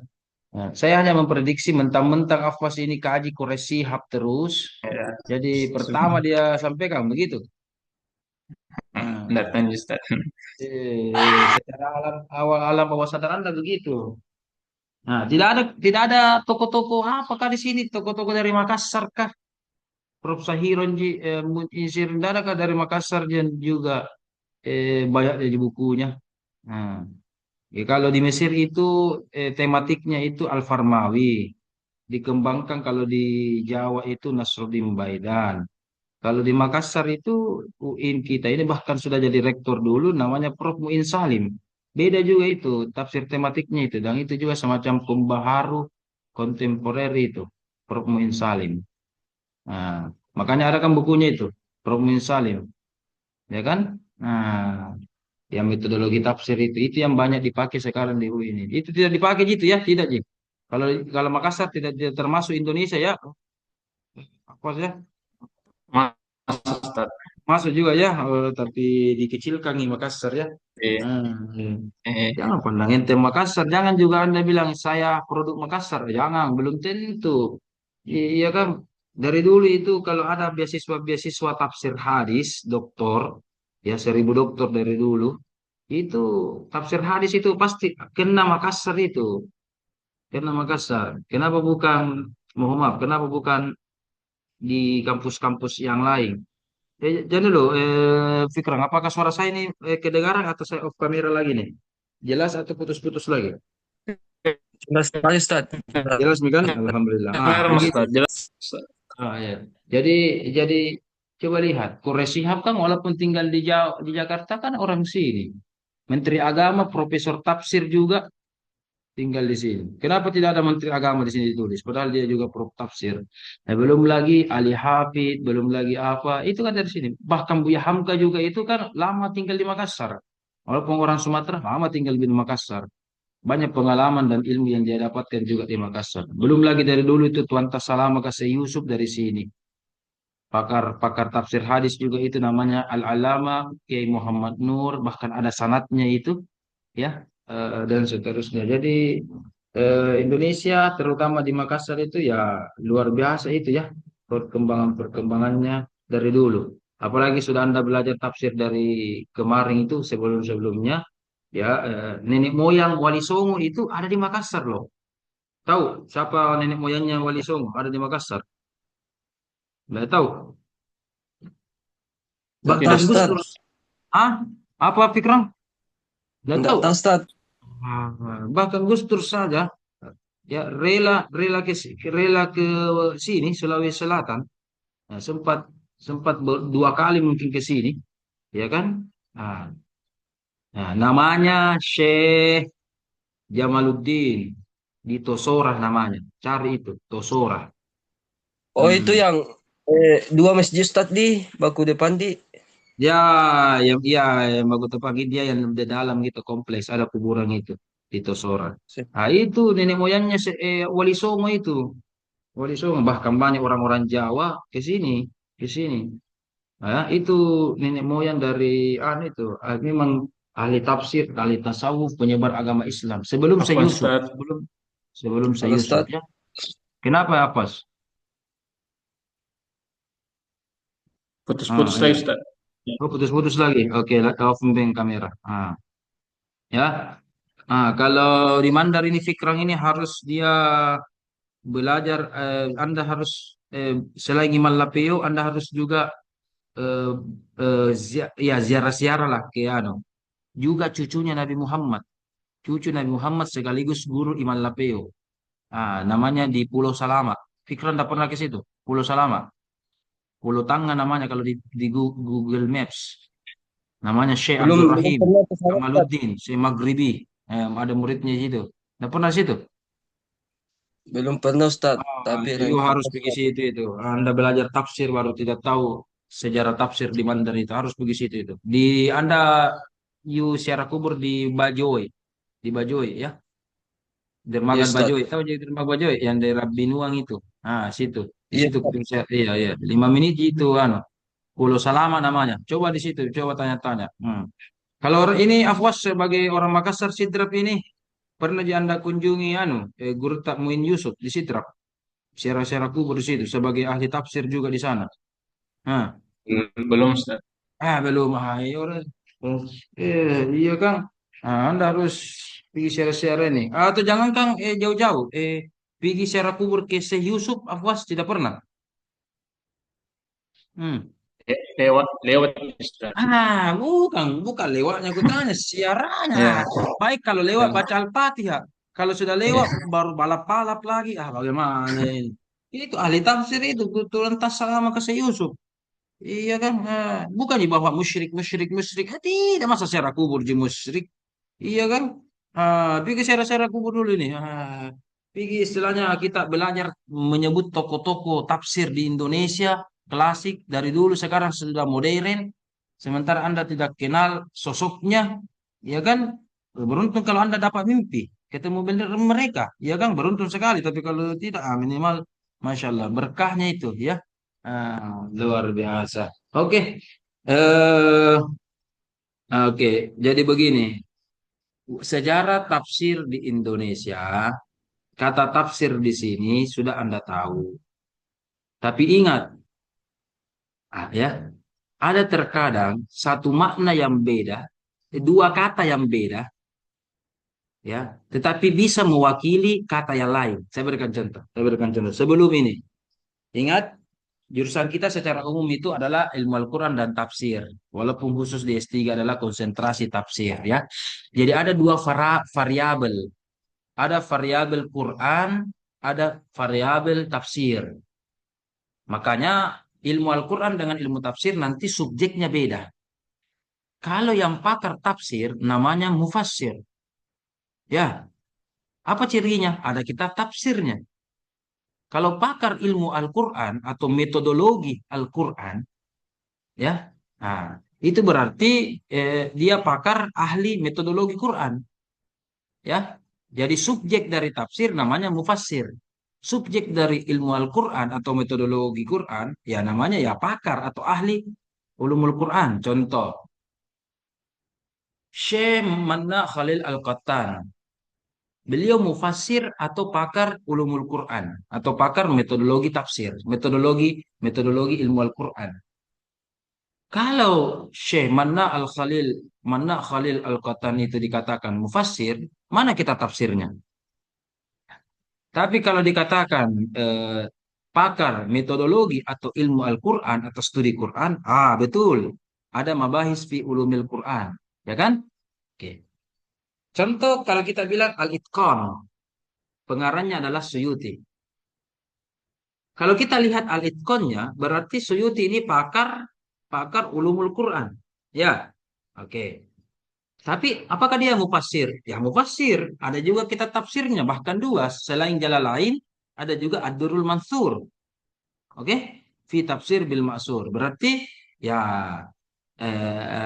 As-Suyuti two in one, mufassir sekaligus At-Tabari. Bagaimana At-Tabari? Ada tidak kitab ulumul Qur'annya? Hemat saya belum saya dapat, tapi kitab sejarahnya banyak. Buku-buku sejarah yang lain banyak. Tetapi secara umum, mana batasannya antara mufassir dengan pakar ilmu Al-Quran? Sama juga di Indonesia. enam nama yang disebutkan oleh tadi Afwas, apakah semua mufassir atau ada pakar metodologi atau apa namanya ilmu studi kequranan atau ketafsiran, ya kan? Ah, itu dibedakan. Beda kalau ulama-ulama dulu, ulama-ulama dulu, walaupun secara khusus tidak ada kitab ulumul Qur'annya, ciri khas dari ulama tafsir dulu sebelum menafsirkan surah Al-Fatihah, terkadang puluhan bahkan sampai ratusan halaman ada muqaddimah tentang ulumul Qur'annya atau pengantarnya. Ada satu bab, dua bab, bahkan ada seperti An-Naisaburi itu 12 sampai 15 bab pengantarnya sebelum sebelum apa? Sebelum Al-Fatihah. Berarti pengantarnya ini, ya, sambutannya ini beberapa jilid dan beberapa puluh halaman ini itu bisa bermuara tentang ulumul Quran, bermuara tentang ulumul Quran. Jadi two in one ki kitabnya itu, adik-adik semua ya. Jadi two in one ki dulu, kitab tafsir dulu itu terkadang metodologinya, apa alasannya dibuat dan bagaimana ulumul Qurannya itu, ya. Jadi ada di dalam mukaddimahnya sekian puluhan halaman baru menafsirkan Al-Quran. Nah, begitu. Jadi kalau ulama tafsir dulu dikatakan ahli ulumul Quran dan ahli tafsir, memang ada buktinya. Seperti tadi Suyuti, bahkan Suyuti ada jelas-jelas, bahkan bukunya banyak, buku tafsirnya banyak, buku ulumul Qurannya banyak. Ya, jadi bedakan dulu ulumul Quran dengan tafsir ya. Sudah bisa bedakan ini ulumul Quran dengan tafsir. Tafsir berarti Al-Fatihah, Basmalah apa penafsirannya. Ya kan? Ulumul Quran berarti lebih umum lagi bagaimana Makkiyah Madaniyahnya apanya, ya kan? Nah, tapi ingat dua kata ini walaupun beda tapi terkadang bisa mewakili kata yang lain, ya, kata yang lain. Nah, saya berikan contoh sebelumnya. Di dalam Al-Quran tertulis kata-kata ya ayyuhallazina amanu, ya, wahai orang-orang beriman. Misalkan kutiba alaikumussyam, oke? Tapi sepakat ulama fikih, syarat pertama orang berpuasa bukan beriman atau mukmin, tetapi syarat pertamanya adalah muslim. Ya, kalau amanu apa? Iman kan? Oke, amanu iman. Tetapi kenapa ulama mengatakan ini muslim? Kalau muslim harusnya Al-Quran mengatakan, ya ayyuhalladzina aslamu. Ya, Anda kemarin sudah belajar, baik S1 maupun S2, Makkiyah Madaniyah. Ya kan? Makkiyah secara umum, ya ayuhan nasu. Kalau Madaniyah, apa ciri khususnya? Nah, apa? Hmm, apa ciri khususnya Madaniyah? Ya ayuhan, apa Fikram? Ciri khasnya Madaniyah? Ayatnya, ya ayuhalladzina amanu. Ya kan? Karena Aman. amanu, karena di Madinah sudah banyak orang yang Muslim. Muslim. Nah, kenapa Al-Quran tidak mengatakan ya ayuhalladzina aslamu? Ah, oke. Jadi di sisi lain ada hadis Nabi pernah ditanya Jibril, ya kan? Anda sudah hafal ini di hadis kedua Arba'in, ya kan? Ada Jibril bertanya apa itu Islam, apa itu iman, apa itu ihsan, ya kan? Nah, Anda tahu rukun Islam nanti menyebar menjadi 5, rukun iman menyebar menjadi 6, ya kan? Oke, Anda sudah tahu itu. Berarti iman dengan Islam beda, beda, beda. Oke? Tapi kenapa Al-Quran mengatakan amanu, tapi ditafsirkan dengan Islam? Amanu dengan Islam beda kan? Iman dengan Islam itu beda. Nah, ini artinya kaidah ulama kita mengatakan begini. Terkadang ada sebuah kata, walaupun kata itu beda, tapi mirip, mewakili kata yang lain. Saya berikan contoh. Fikram. Di Makassar itu Fikram banyak dijual langsat atau durian kalau musimnya. Ya, terkadang kita bilang langsat mandar, langsat polman, durian polman. Padahal mungkin dari Majek nih. Padahal mungkin dari Mamuju itu. Ya kan? Oke? Padahal mungkin dari Mamasa. Atau dari mana? Ya? Ya, ya. Tapi orang katakan ya kalau Mandar Polman, ya itu Polman. Oke, cocok. Jadi, oke. Secara khusus, Polman dengan Majene beda. Ya kan? Polman dengan Majene beda. Tetapi kalau dikasahkan Polman, yang dimaksud ini ya dari Sulbar. Anda orang apa? Orang Makassar. Di mana tinggal? Kabupaten Goa. Bukan do Makassar, Kabupaten Goa. Ya kan? Tapi kalau orang Jawa bilang apa? Di mana ketinggal? Makassar. Orang apa ki? Orang Makassar. Di mana ki di Makassar tinggal? Iya, Fikram menjawab di Polman. Wah, iya kan? Beda kan itu Makassar dengan Polman. Tapi orang orang Jawa mengatakan apa? Ya kalau Makassar itu, Sulawesi itu. Jadi gitu kan? Orang apa ki? Orang Jawa. Orang apa ki di Jawa? Di mana tinggal? Di Bandung. Ah, Bandung kan bukan orang Jawa. Bandung kan orang Sunda. Nah, ya kan? Ya, terkadang ada bahasa begitu, ada bahasa begitu. Ya, jadi ada bahasa yang beda sebenarnya maknanya, tetapi kalau disebutkan satu kata, include two in one. Ya, Afwas sudah mengerti nih, Afwas. Saya yang saya maksud. Jadi kata itu Yes. beda. Ya, Afwas sudah tahu, beda, sudah Ustaz. mengerti, Afwas. Nah, ya, oke, oke, oke. Kita lanjut, kita lanjut. Nah, sama kalau kita bilang sejarah tafsir Indonesia. Walaupun tafsir itu ya itu langsung apa tafsirannya, tetapi yang dimaksud ini adalah bagaimana juga pakar-pakar tafsir dan pakar-pakar ulumul Quran, pakar ulumul Quran di dalamnya, ya. Nah, makanya makalah selanjutnya itu kalau tidak salah tentang PTKIN. Nah, PTKIN itu tentu belum tentu produknya itu adalah menghasilkan seorang mufassir seperti Al-Ghazali, At-Tabari, Qurtubi tidak. Ya, paling-paling menghasilkan doktor tafsir dalam bidang metodologi, ya kan? Ah, oke, oke. Contoh kita katakan mufassir itu Quraisy Shihab, Quraisy Shihab, Quraisy Shihab, ya kan? Coba lihat, apakah baru doktor sudah profesor langsung jadi mufassir? Tidak, mengarampi. Makanya saya minta, walaupun nanti 3 tahun, 2 tahun akan datang, Anda sudah doktor, saya minta Anda juga tetap belajar. Tidak ada hentinya, ya. Sampai minal mahdi ilal lahdi. Sampai di lahad kita terus belajar. Nah, sama Quraisy Shihab, sudah doktor, sudah profesor, sudah apa, dan seterusnya. Menulis kitab tafsir. Menulis kitab tafsir. Meluangkan waktu untuk menulis tafsir. Ya kan? Ah, oke, kita lanjut, kita lanjut. Jadi, yang dikatakan subjek Anda ini, mufassirnya, ya, saya mungkin berbaik sangka memakai teori tadi itu bukan mufasir yang memiliki kitab tafsir dari Al-Fatihah sampai An-Nas, tetapi termasuk juga pakar metodologi studi Quran. Ya. Nah, untuk itu saya mau cross check dulu kepada narasumber kita hari ini. Apakah betul mufasir itu yang Anda masuk atau juga include di dalamnya pakar metodologi, pakar studi Quran? Bagaimana, Fas? Atau mufasir di dalam masuk ini? Bagaimana, Fas? Sebagaimana tadi kita Ayo, nggak jelaskan, kedengaran Ustaz, nih suaramu, kayaknya Fas. ini Pak Sahiron dengan Pak Nasruddin Faidal. Ya, Ustaz, Nggak kedengaran. Ya, oke, bagus, halo. Mi. Ya, Mun'im Sirri ya, Mun'im Sirri. Kenapa, Ustaz?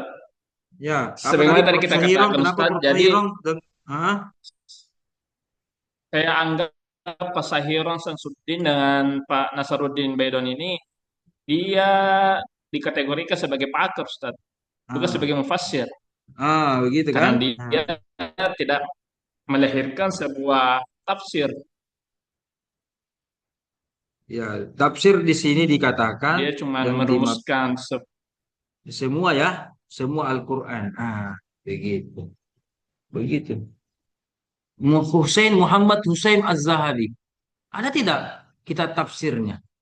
Hemat saja mungkin tidak ada menafsirkan Al-Fatihah sampai Anas tidak ada, ya kan?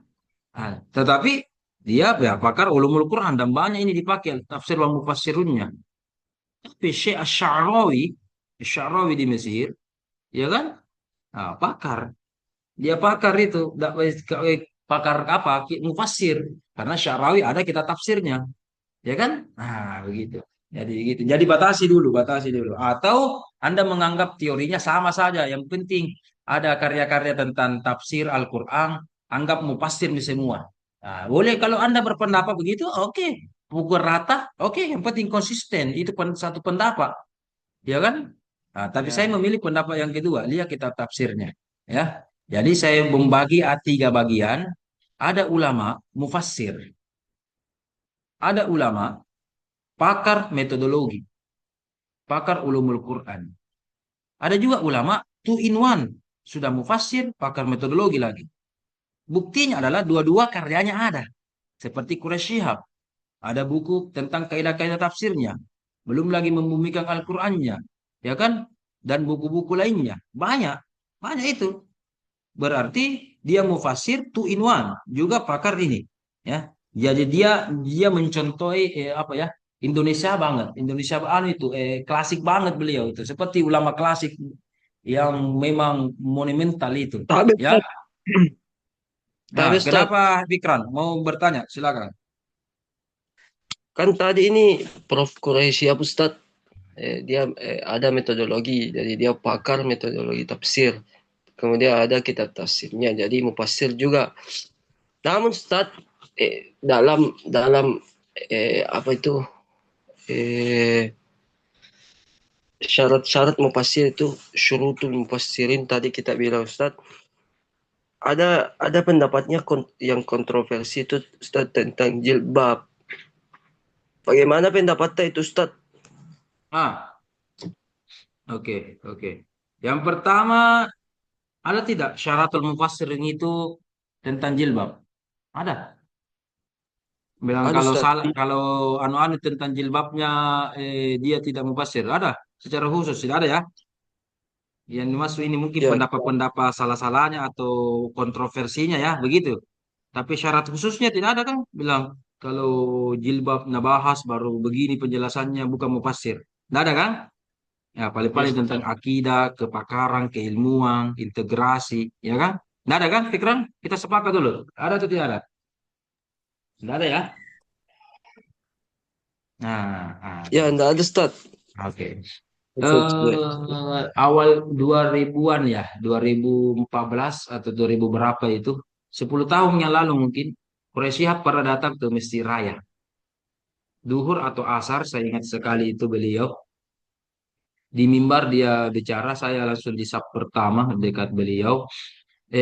Dan itu awal-awal, awal-awal eh, beliau diserang tentang jilbab. Jadi sekarang kalau masih diserang itu anu nih, istilahnya kalau beliau Ka'bah lah nih, kebal nih karena sudah persoalan klasik ini, sudah berapa tahun itu terus diserang beliau. Iya kan? Oke. Yes. Memang ketika itu saya harus akui warga Makassar dan yang hadir di Masjid Raya ketika itu ada bapak-bapak yang memang bertanya tentang itu. Bagaimana notes, Prof, tentang jilbab? Selain ada bukunya beliau, juga ada anaknya beliau kan? Tahu kan anaknya beliau? Kita Ya biasa Ustaz, kenal Najwa. Mbak Nana atau Najwa Shihab, tidak pakai jilbab. Kalau kita ya. Ustaz. Oke. Apa jawaban beliau? Nah, panjang. Di antaranya, beliau itu dalam bukunya mengutip banyak pendapat. Mulai dari pendapat yang paling ringan sampai paling ketat tentang jilbab. Oke? Ya. Oke. Sama kitab tafsirnya. Ada pendapat dari Sunni, ada pendapat dari Syiah. Nah, itulah tadi di awal saya katakan. Ketika kita baca buku beliau, ya, kalau beliau menyampaikan ini pendapat si A, batasan jilbab begini, jangan dong salahkan penulis. Salahkan kalau Anda tidak sependapat. Ya kan? Kalau dia mengutip dari Syiah, dari apa, dari yang liberal, dari apa, yang agak pendapat batasan jilbab itu ringan atau tidak terlalu ketat, ya jangan langsung, ada di buku tak begini, berarti buku tak salah. Nah, misalkan begitu. Ya kan? Makanya beliau mengutip puluhan pendapat tentang jilbab. Mulai dari yang teringan sampai terketat. Ya kan? Terketat kan cuma matanya saja kelihatan kalau terketat. Nah, oke, satu. Yang kedua, bagaimana anaknya? Ya, Anda tahu ya. Namanya orang tua sudah menasehati atau sudah memberi saran, memberi nasihat. Anak orang lain lagi di kampus kita nasihati, di pondok kita nasihati, ya kan? Masa anak pribadi tidak dinasihati? Omong kosong itu pasti dinasihati atau diberikan informasi. Tapi namanya anak biasa ada pilihan. Ya, apalagi sudah dewasa. Apalagi bukan tanggung jawab kita sudah punya suami. Ya, oke kan? Yang salah itu kalau bapak tidak pernah memberikan nasihat. Makanya dalam riwayat ada orang tua ditarik. Masuk surga bapakku. Tidak pernah kena aja. Tidak pernah kena anu. Misalkan. Ya kan? Tapi kalau selalu, Ji. Tapi pilihan anak ya begitu. Satu. Yang kedua, coba lihat. Prof. Quraisyihab itu selain Najwa, ada beberapa anak perempuannya. Bahkan istrinya juga pasti perempuan. Bahkan cucunya juga perempuan. Semuanya pakai jilbab. Semuanya pakai jilbab. Nah, cuma ini satu loh. Karena memang dia seorang artis entertainment, public figure, ini yang kelihatan. Sementara anaknya yang lain semua pakai jilbab. Istrinya pakai jilbab. Cucunya semua pakai jilbab yang perempuan. Betul ada satu, berarti ini pilihannya dia. Kalau begitu, masa gara-gara anak yang bersalah atau gara-gara satu, Ji. Kecuali misalkan semua anaknya, semua bahkan istrinya, bahkan semua cucunya juga tidak ada pakai jilbab, pakai seksi apakah you can see apa, ya kan? Oke, ini tidak, itu pun tidak seksi-seksi amat, ya kan? Tidak, saya tidak pernah juga melihat apa namanya itu pakai istilahnya nah bilang orang ketat apakah you can see tidak pernah tunjuk juga begitu, ya kan? Nah, jadi itulah Bapak menasehati apa. Jadi coba carilah atau ada foto keluarganya, coba cari di Google foto keluarganya itu. Ya, bagaimana foto-foto keluarganya? Oke. Oke. Dan Tidak batasan bisa jilbab. menyalahi. Kenapa Hafaz? Kenapa Hafaz? Jadi tidak bisa menyalahi Pak Quraisy Ustaz terkait itunya. Karena Najwa sendiri punya pandangan sendiri Hmm. terkait jilbab. Oh, begitu. Ya, begitu. Beda-beda orang. Jadi beda-beda pendapat. Anda Kalau yang lihat kudengar Ustaz, Pak kenapa? Ustaz, Kenapa? kalau yang kudengar Ustaz, bukan pendapat pribadinya ini anaknya Ustaz, dari orang tuanya karena Nabilang itu Najwa Shihab bilang saya selalu diingatkan sama orang tua saya Prof. Quraisy Shihab ini bilang eh, tidak apa-apa orangnya tidak berjilbab, yang penting hatinya berjilbab begitu Ustaz. Jadi Nah, bisa, bisa, bisa, bisa begitu. Itu disampaikan kepada itu boleh saja. Memang. Nah, disitulah mungkin dia melihat ulama ada yang batasannya begini, batasannya begini, batasannya begitu. Nah, ini yang saya katakan ini. Ada namanya data sejarah, ada namanya analisis sejarah. Ya, analisis sejarah. Ya. Maka betul setelah banyak pendapat-pendapat, mungkin Quraisy Shihab menyampaikan satu, menyampaikan kedua ini, menyampaikan ketiga ini, ya kan? Ya, oke. Terkadang, ini yang harus saya sampaikan ini. Terkadang biasa itu ada namanya bahasa-bahasa dakwah, ada bahasa-bahasa dakwah, ya. Apa itu bahasa-bahasa dakwah? Bahasa-bahasa dakwah itu artinya belum tentu itu yang dimaksud, tapi lah itu mau dulu lakukan sementara, ya. Boleh saja pendapat kalau siap yang dipilih inilah. Kalau begitu di Indonesia tidak anu-anu banget, Ji. Inilah minimal. Inilah minimal. Ini mau saja dulu. Ini mulai saja dulu. Ya, ini mau saja dulu. Ya. Daripada mau ada orang pakai jilbab tapi tidak pakai jilbab hatinya, ya kan? Atau tidak pakai jilbab, hatinya juga tidak pakai jilbab, lebih parah lagi. Ya, lebih baik jilbabnya dulu dalam hati. Itu bahasa-bahasa anu semua itu, bahasa-bahasa dakwah itu anak-anak. Ya, bahasa-bahasa dakwah. Ya. Jadi tapi memang Ustaz, Kures, kenapa?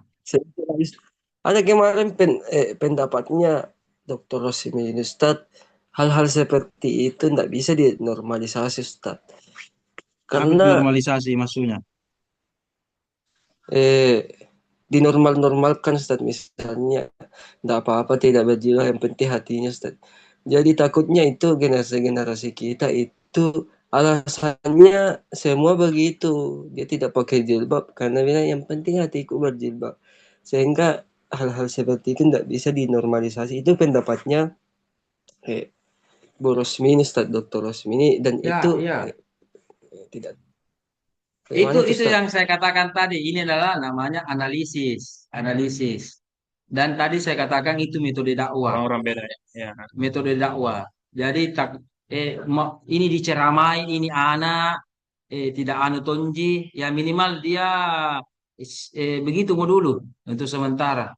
Karena beliau saya lihat orangnya tidak otoriter, tidak seperti bapak dulu yang harus memukul, pukul kalau tidak mendengar dipukul, kalau tidak dihukum. Dia tidak begitu. Dia lebih suka menyentuh anaknya dengan pikiran-pikiran filosofis, ya.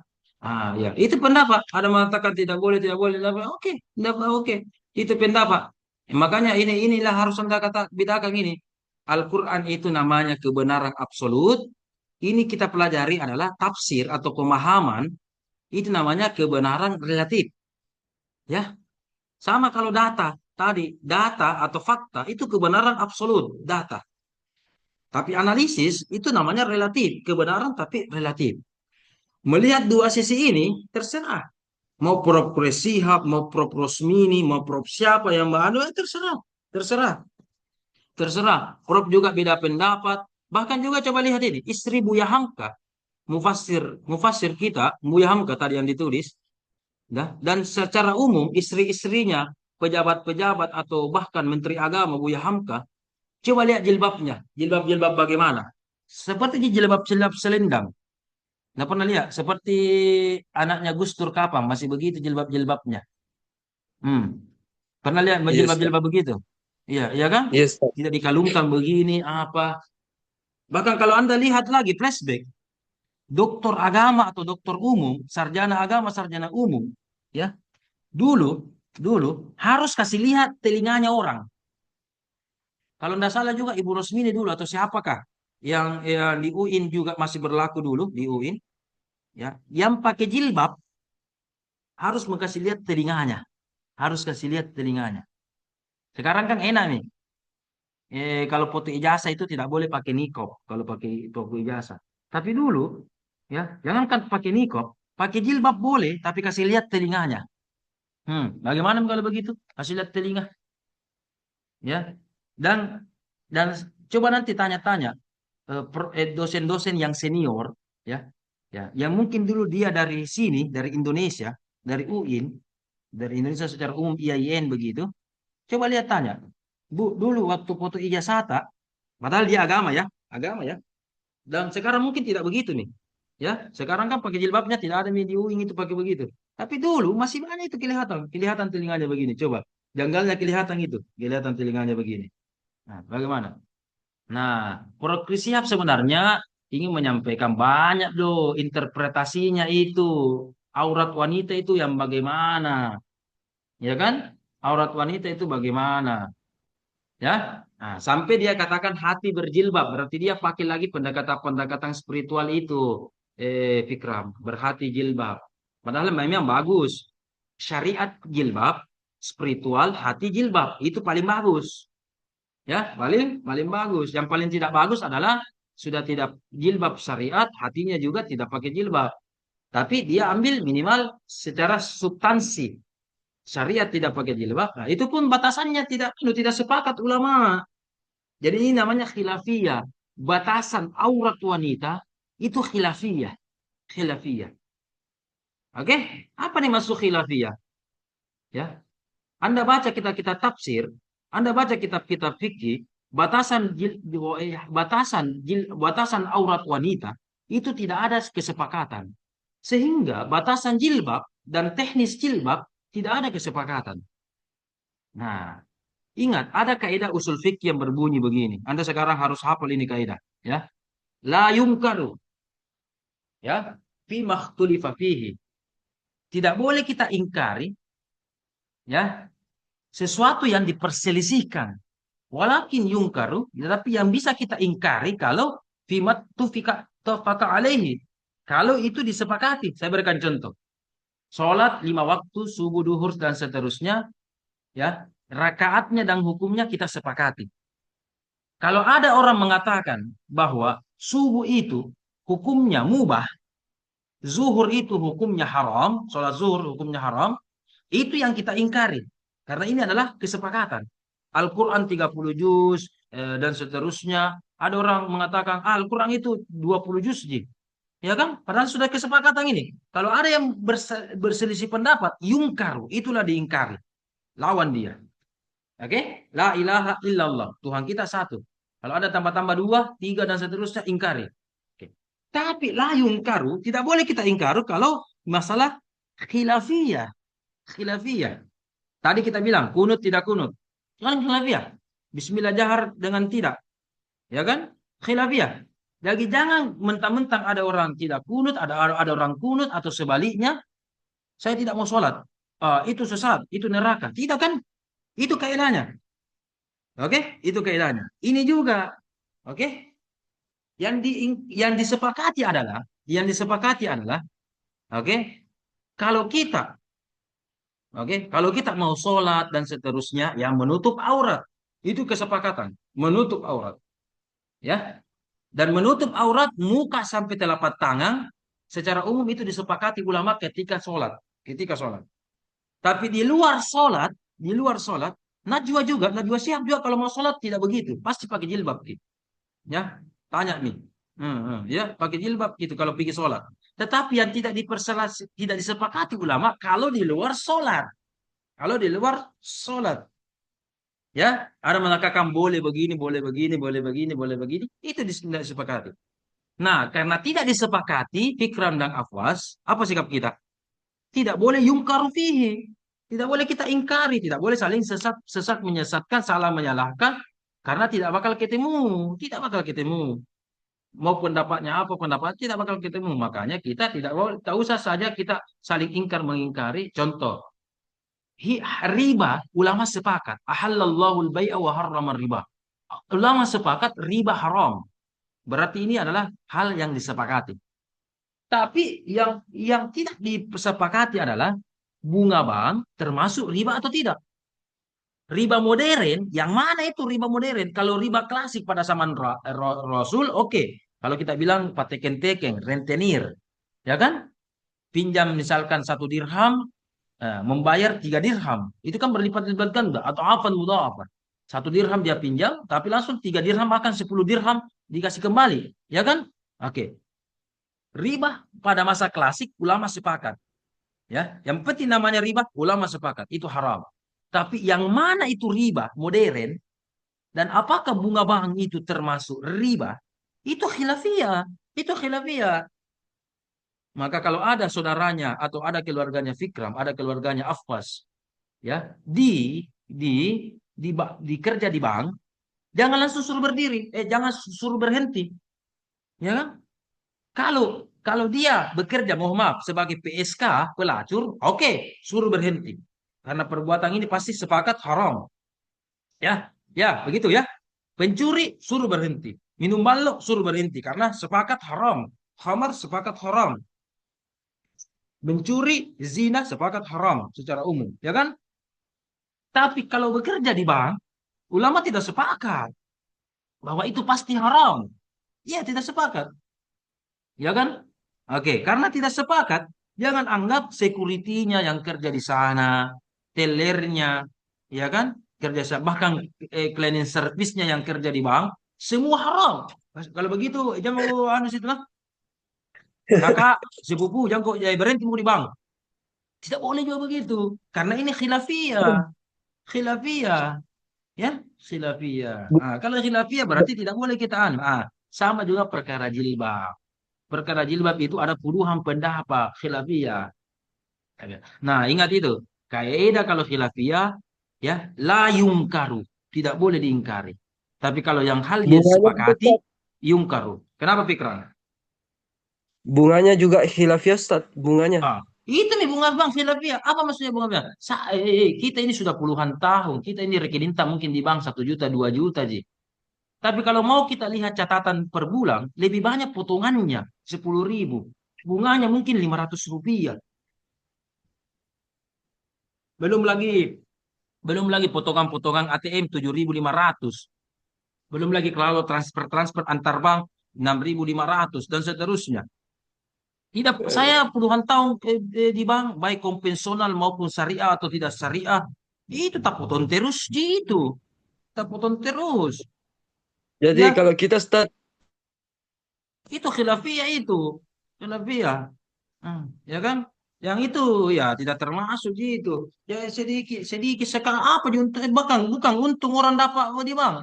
Tak potong-potong terus dan wajar tahu tak potong karena dia yang jaga uang kita. Dia kasih fasilitas, dia yang kasih kita ATM, dia kasih kita bisa transfer daripada saya bawakan orang Mesir uang, iya kan uang tiketnya berapa? Iya kan? Saya kirimkan misalkan ke luar kota ini, ya kan? Saya antar sendiri, berapa? Atau lewat JNT, lewat paket, berapa biayanya? Iya kan, lebih baik transfer langsung sampai. Ya itu.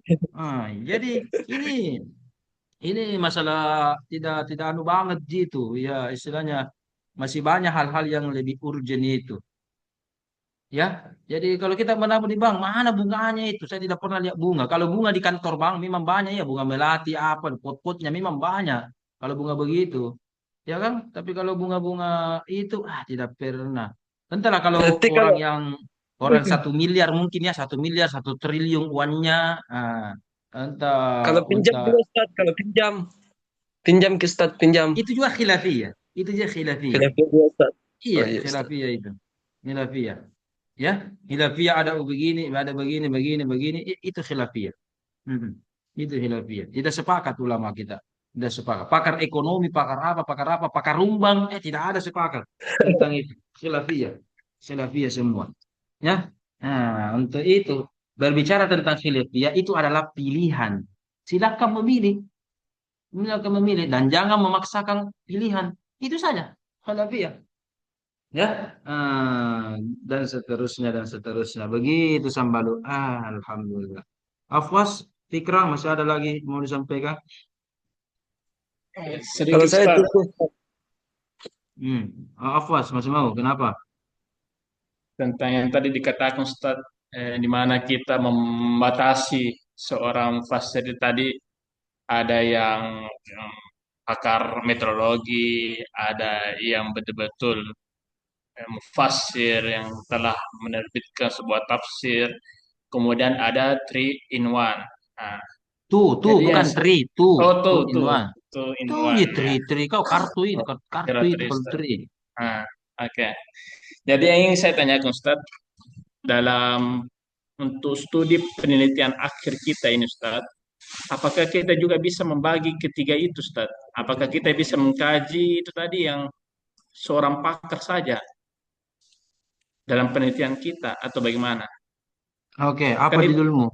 Apa judulmu sekarang? Judulmu kaji. belum Ustaz, masih dirancang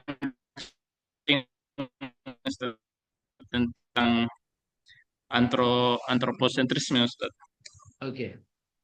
Saya tesis kapan? Tesis, bukan jadi disertasi. Saya tesis saya ketika memang bicara tentang metodologi tafsir, metode saya jelaskan, metodologi saya jelaskan, tafsir juga saya jelaskan. Seperti Anda tadi kan, tafsir kan, Anda jelaskan tafsir. Saya memang bagi, kalau saya, ya di tesis Anda saya memang bagi. Silakan jalan-jalan ke perpustakaan ya, apalagi aku pas tinggal di dekat kampus ji. Cari tesis saya itu, saya memang bagi, ya. Ketika saya bakalkan ilmu apa ya, ahli ulumul Quran dengan ahli tafsir lah. Jadi saya memang bagi, misalkan kata tafsir, apa itu menurut ulama tafsir? Tek, ini, tek, tek, tek, tek, tek, tek. Apa itu menurut ahli ulumul Quran? Tek, tek, tek, tek, tek, tek, tek. Tapi saya kasih catatan, memang. Yang dimaksud tafsir itu ada begini, ulumul Quran ada begini. Karena terkadang ini dua pakar sama tapi beda. Atau beda tetapi selalu disamakan. Makanya itu tadi berlaku. Kalau ada kata yang mirip, ya, ada yang kata mirip, maka dianggap mewakili kata yang lain. Seperti tadi amanu, jadi ini kaidahnya.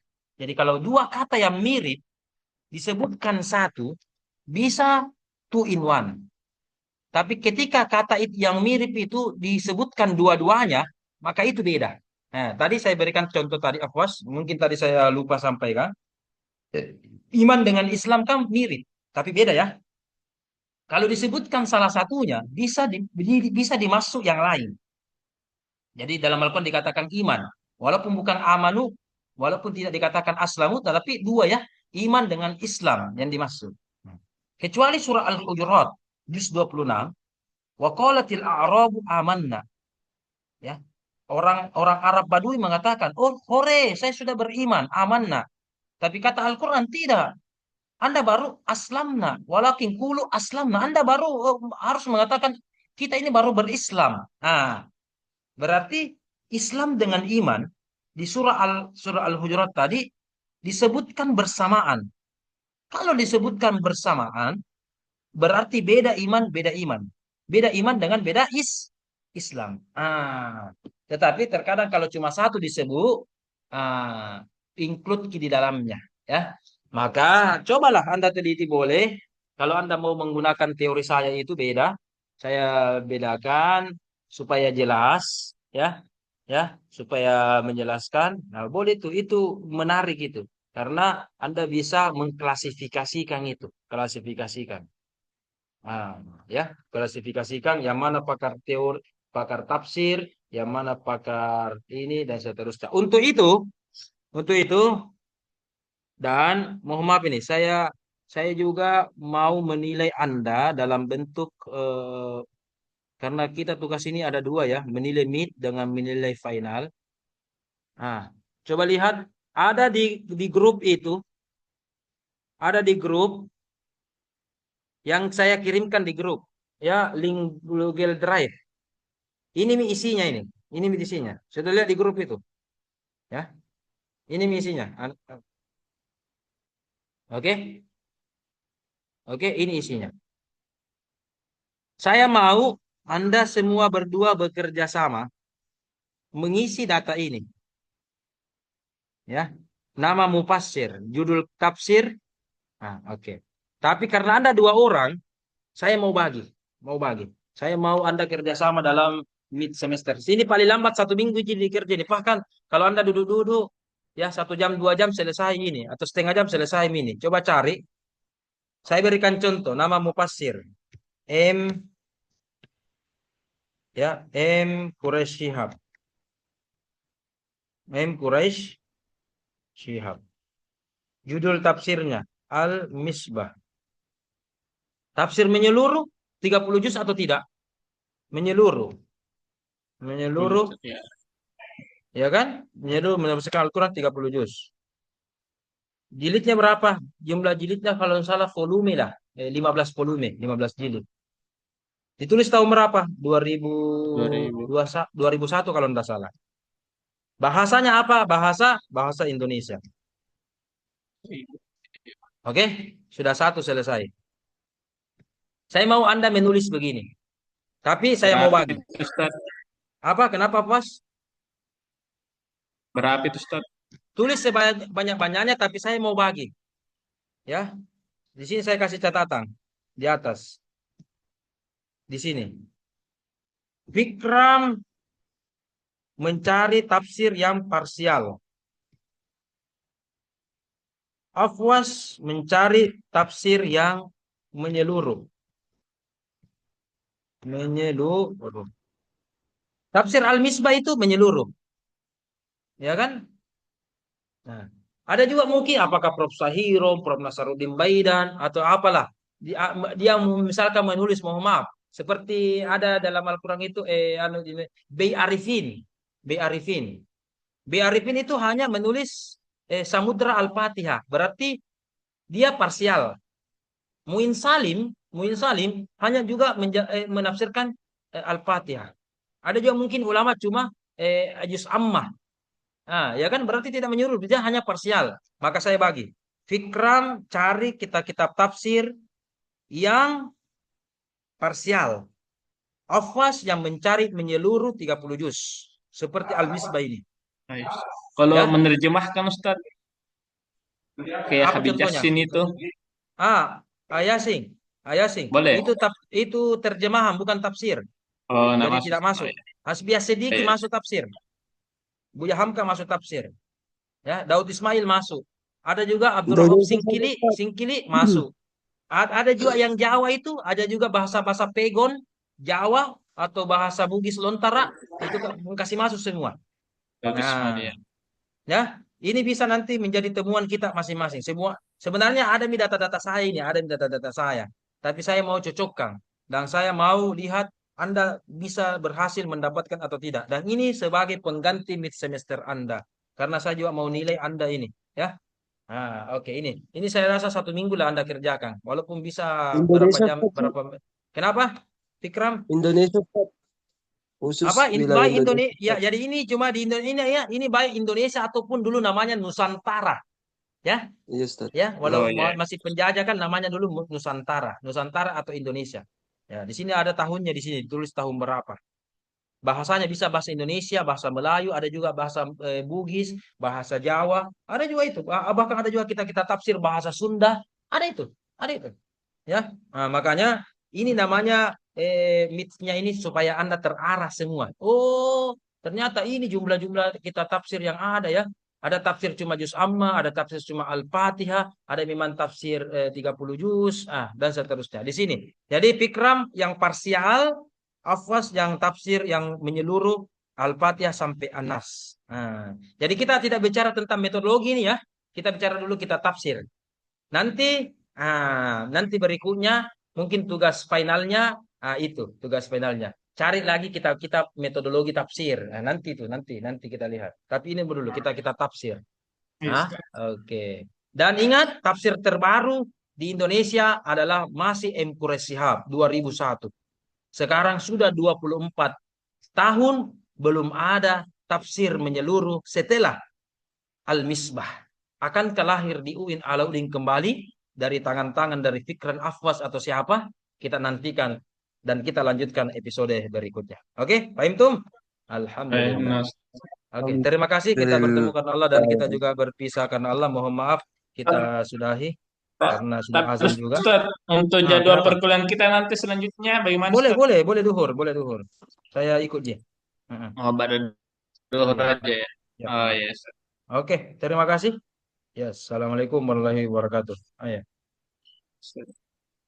Oke, makasih, makasih. Waalaikumsalam warahmatullahi Waalaikumsalam. wabarakatuh. Terima kasih Makasih banyak banyak Ustaz. Ustaz. Sama-sama saya juga. Oke. Sehat-sehat semua.